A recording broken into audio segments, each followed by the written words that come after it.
দিন আগে আমাদের বাড়িতে একটা ছাগল জবাই করা হয়েছিল।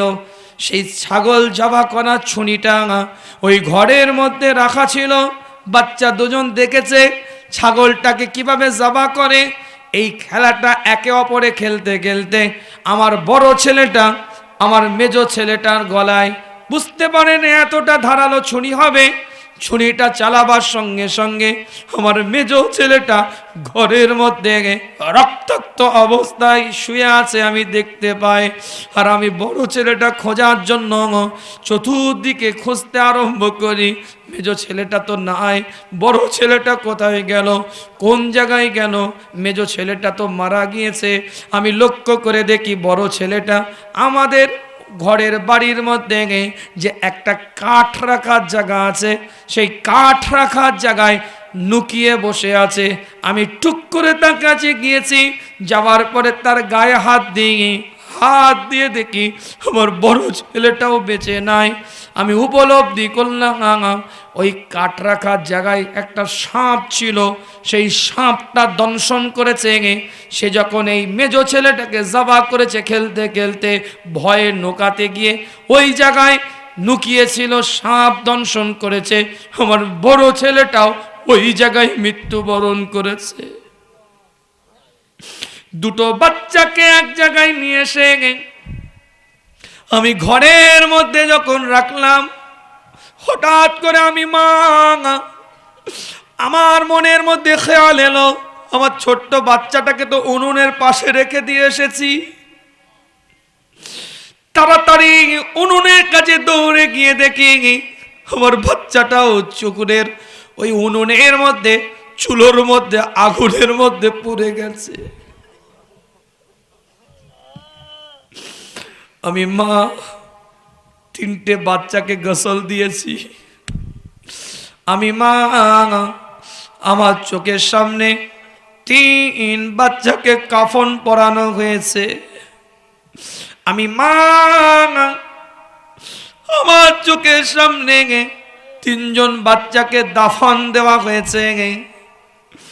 আমি কাবা বাইতুল্লাহ এসে রবের দরবারে এইভাবে তাওয়াফ করছি আর আল্লাহকে বলছি, আল্লাহ তোমার বান্দি এই অবস্থাতেও তোমার উপরে রাজি আছে।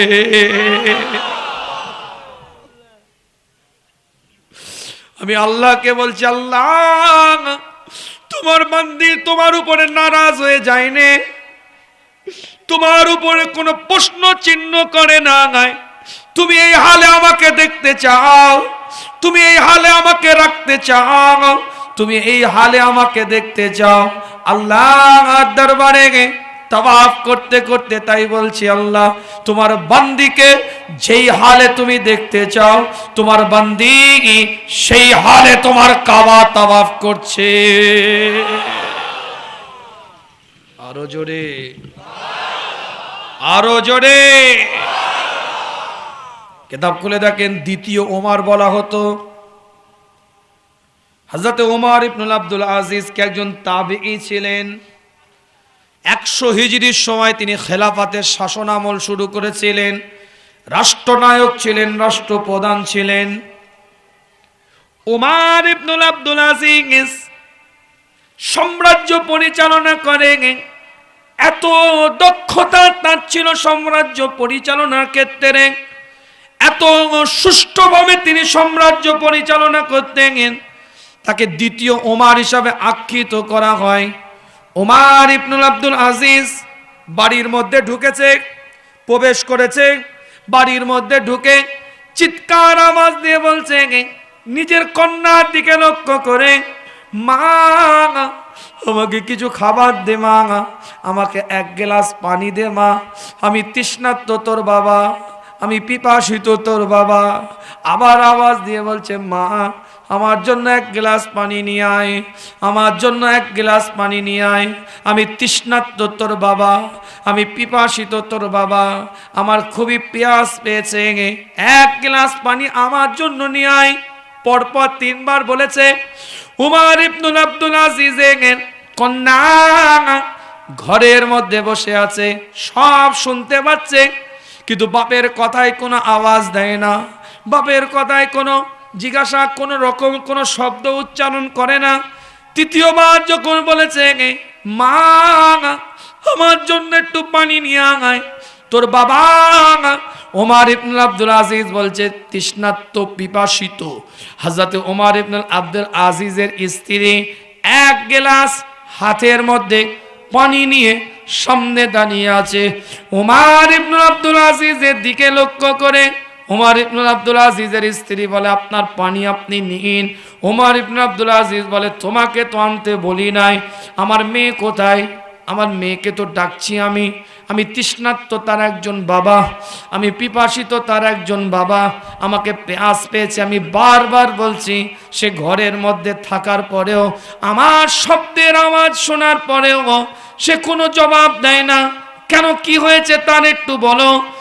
মা কাঁদতে আরম্ভ করে দিয়েছে।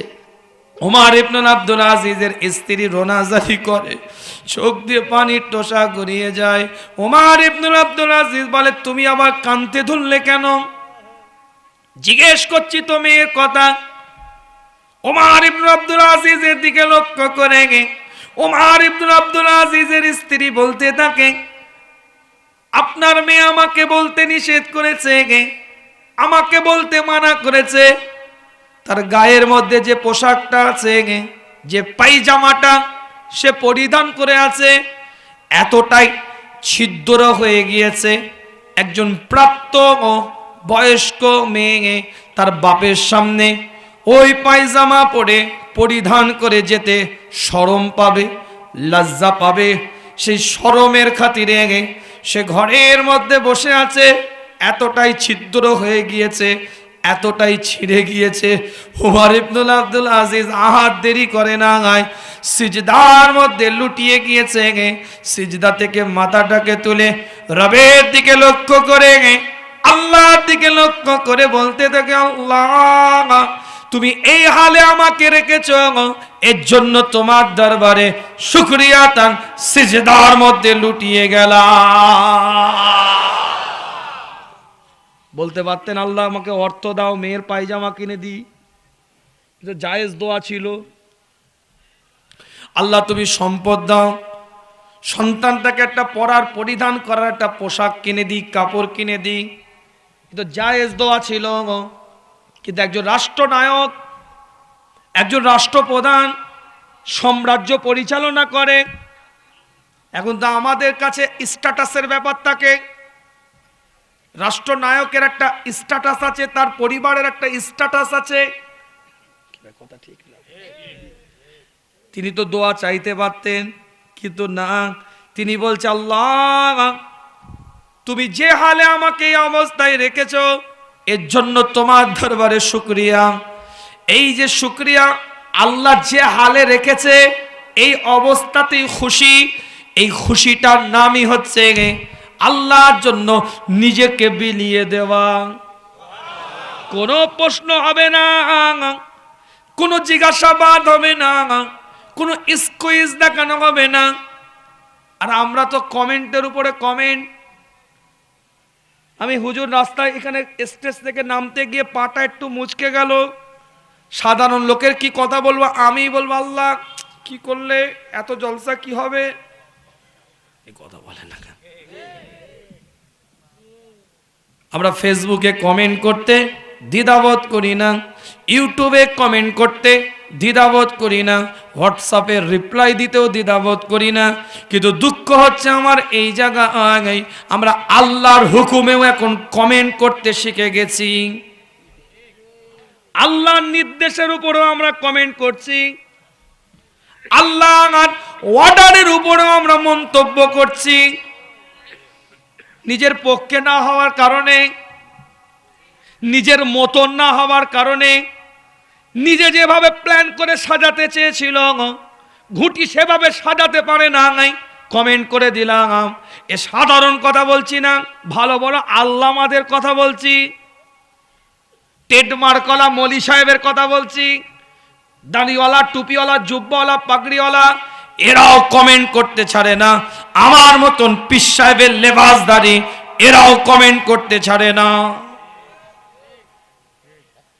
কথা ঠিক না? না এটা তো আল্লাহ এভাবে করতে পারতে, আল্লাহ কি করলে এটুকুনো বলে।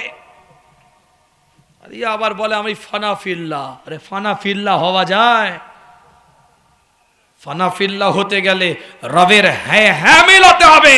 দেখো ফানা ফিল্লাহ কাকে বলে, এটা ফানা ফিল্লাহ। কথা ঠিক বলছি?